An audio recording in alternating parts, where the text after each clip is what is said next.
Hey, welcome to 23 Degrees Sideways. Today we're going to talk a little bit about boat stuff, but we're not going to do anything active. I'm just kind of in talking head mode. Um, there's some projects coming down the line, but I have to have kind of the right time of day, the right light, the right setting, the right people in and out of the cabin, and all, a little complicated sometimes. I want to talk about old boats for a moment and some things that you might run into if you're doing the super budget live aboard thing. Now, understand there are different people with different approaches to this, and some people are just going to lay down $20,000 in savings on a boat. And I would suggest that if you do that, you look around a lot and be very careful, because that $20,000 could be spent just getting a $9,000 boat. Very easily, don't do that. On the other hand, you can get a $3,000 boat and just know that you're going to be putting $5,000 into it over the course of a couple of months. Like, it goes back and forth. Or you could get a $3,000 boat and put nothing into it except maintenance, cleaning chemicals, and probably, a couple $100 of parts. And be fine living at your marina for a while and then do day sales and stuff. There's all sorts of options here. Let's see. I'm going to apologize while I'm in the video for the fan noises, because I know the microphone's going to pick them up, but that's just life at this time of day right here. You'll see a red extension cord above my head. That is a temporary wiring situation. It's not super great, but we do have a breaker. We do know what's going on, so it's there. It's up high. You can use them. Speaking of which, old boats often have very interesting, entertaining, and crazy AC shore power wiring configurations, or generator, or solar, or whatever, especially if the solar is more than like 2 or 3 years old. There was some crazy stuff going on at first because people were trying to make things that weren't designed for anything, really, work with boats.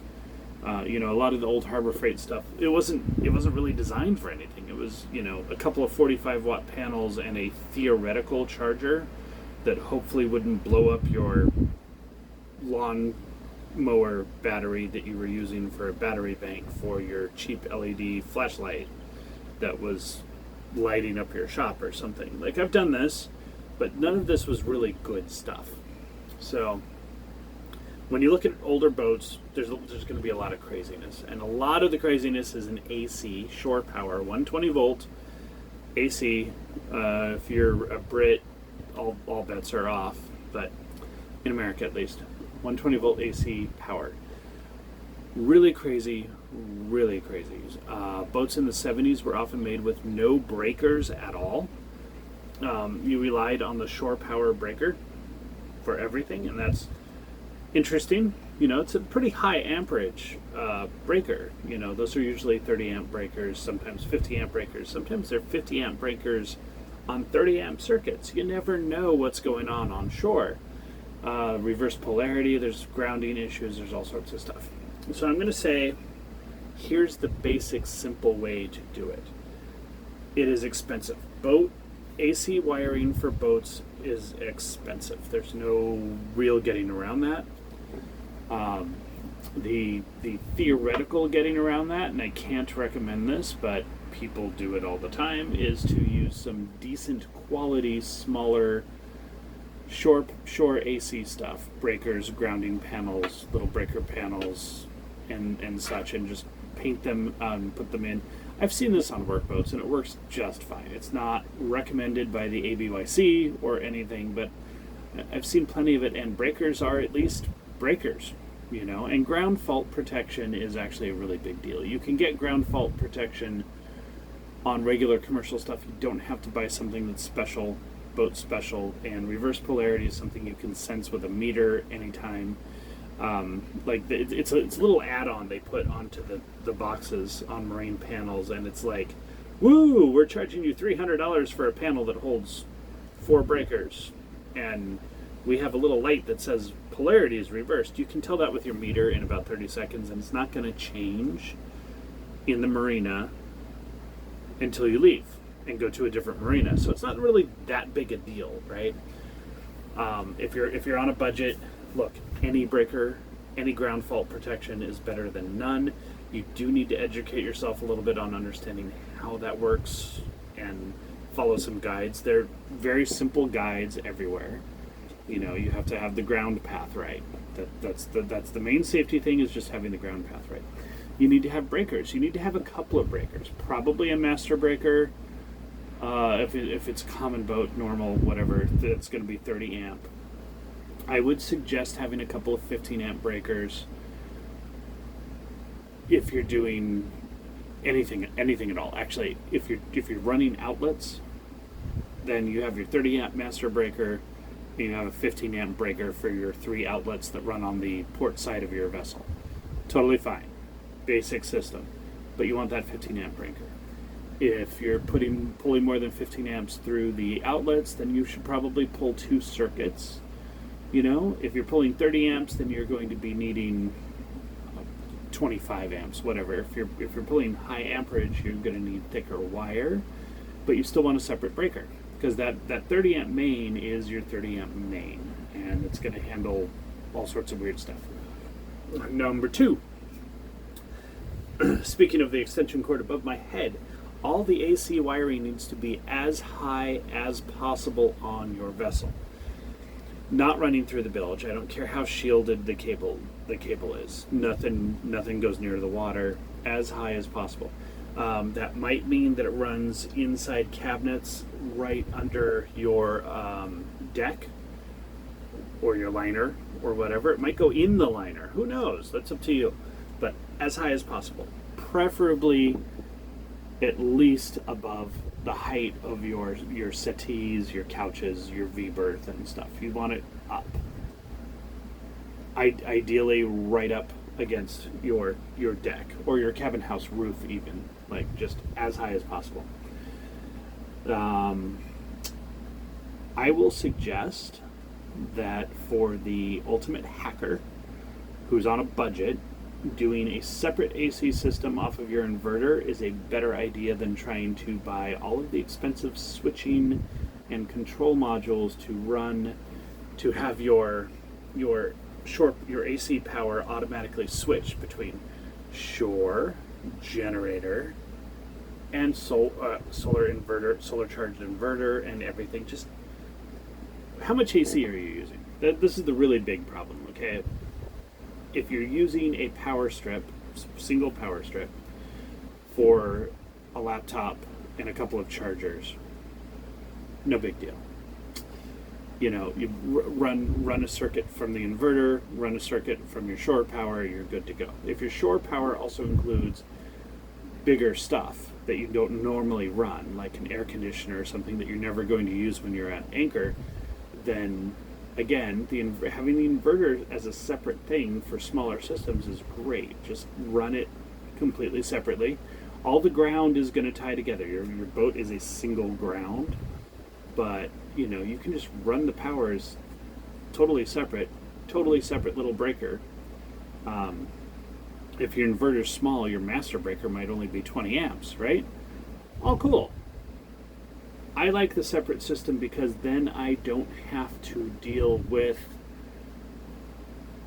what happens when one side breaks and the other side doesn't.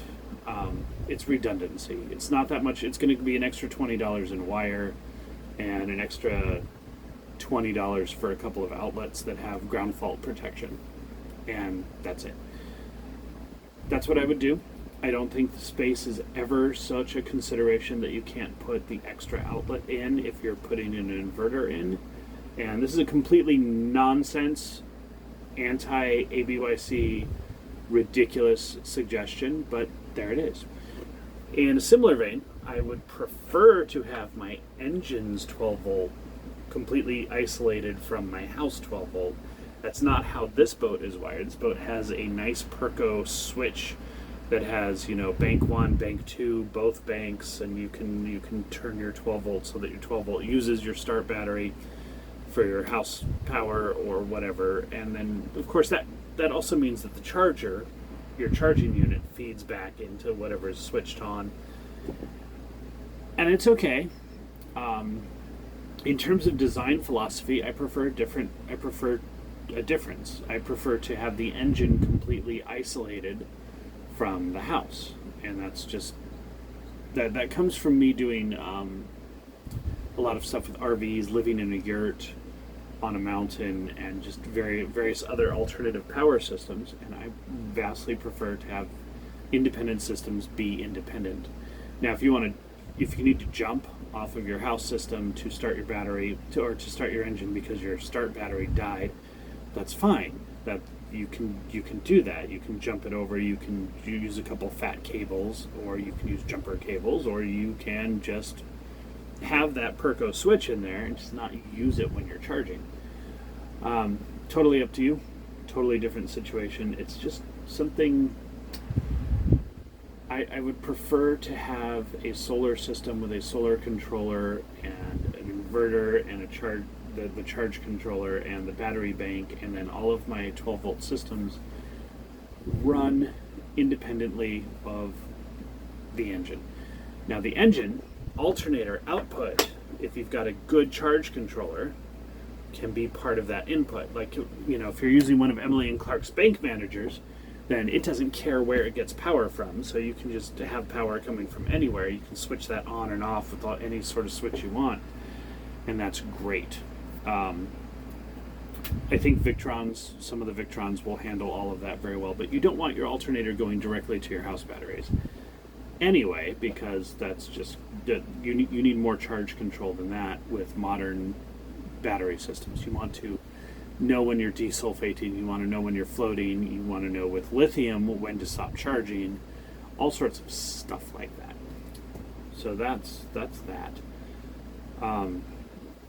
It's a lot easier. Simplify your electronics. Boat electricals have gotten really good, and everything's getting really advanced. There's low power LEDs. You can run a fridge off of a lithium ion battery for like 2 days before you have to recharge the battery. The super efficient fridges, the laptops, the phones, everything's going really well. Lots of low power draw electronics for navigation. Everything's going fantastic. It's really tempting to put in that electric cooktop. Believe me, we're tempted. Toaster oven, everything.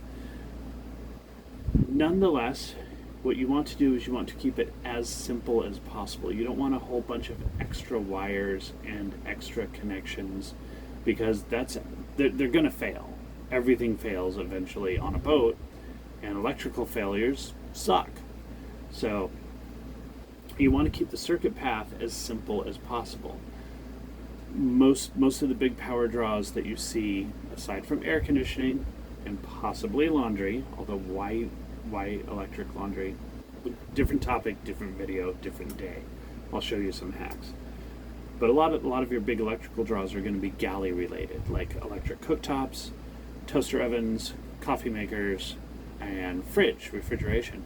And if you're going to do that, and that's all in one spot, then it's fine. Just put an inverter there, have your switches so you're switching back and forth. The fridge goes off when you're using the cooktop. All of that stuff, and just manage it there. Don't try to build this whole grid system for a city because you want 3 power items, 4 power items in your galley. Just build the little cabin style solar for your galley and you're good to go. Everything else, like pretty much everything else on the boat, is going to be low power draw. USB charging, USB-C charging, LED lights. There's nothing there. Fans. There's no real major power draw, so there's no real sense in doing a whole lot of work on that. I spent way more time on electrical than I was going to, but this is a big deal, and it's one of the things about living aboard simply yet comfortably that the modern world has given us some great advantages on. But you gotta keep it simple. Get the wiring right and keep it simple. Don't get too advanced.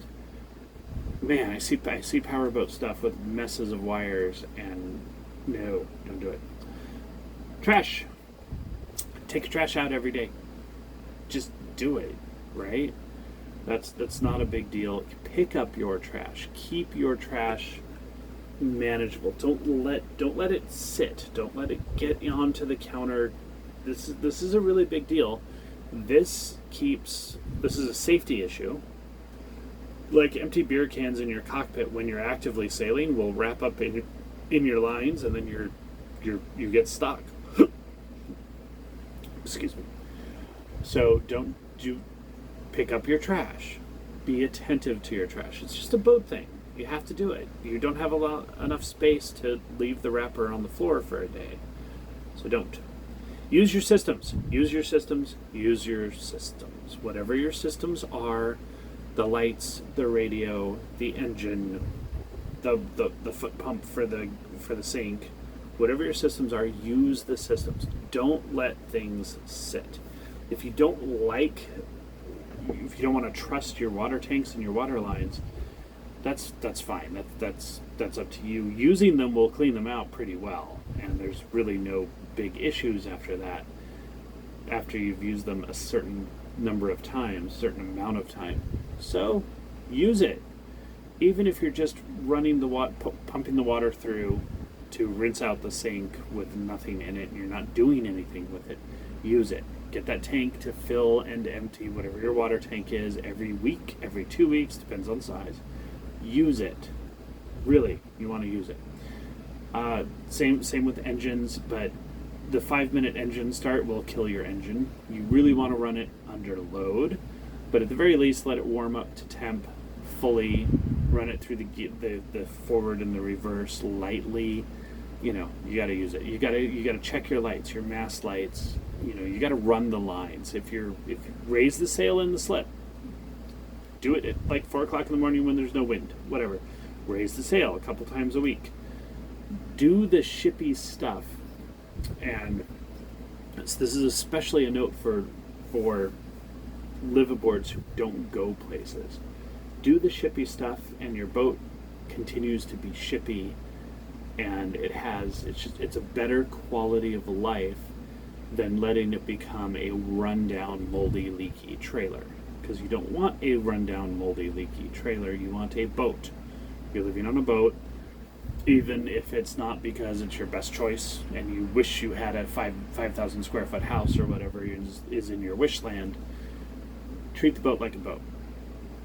Everything's going to be better if you do that. If you do the oiling, you do the washing, you manipulate the systems. Use the systems on a regular basis. That's really it. I've got some daily maintenance videos, some rough maintenance videos, and I need to do some shelving and storage videos, stuff about how people sometimes don't plan ahead very well. For example, I've got a stereo system here. You can see that. Alright, and that stereo system was not installed by us. It's previous owner's stereo system, and it basically makes the entire shelf unusable. And it does nothing. Like, the speakers aren't in a good spot for audio. They should be up in the forward cabin. You can't hear the speakers because the outside speakers are using the inside boards as an echo chamber, so that you actually get more sound inside than you do outside with those speakers. The radio mount is silly. It's just silly. It's not even near the other radio equipment, which would make sense, so you can turn down the stereo when you decide you're going to use the VHF. Stuff like that. It's not there. So that's what we got. Videos on that stuff is coming up. Hard Dodgers, and we got to build a solar arch. So just some thoughts. Make your AC safe. Whichever way you need to do it, you've got to have some breakers in there. Some boats from the 70s and even the 80s just don't have it. You need to add that, especially if you're living aboard and using a lot of AC shore power while you work on the boat and work on getting your DC set up. Separate circuits for separate things. I like separate backbones, separate circuits. Just something to think about. Pick up your trash and use your systems all the time. Cycle through it. Use it. Take notes. Make a procedure and figure out what's broken. Stay sideways.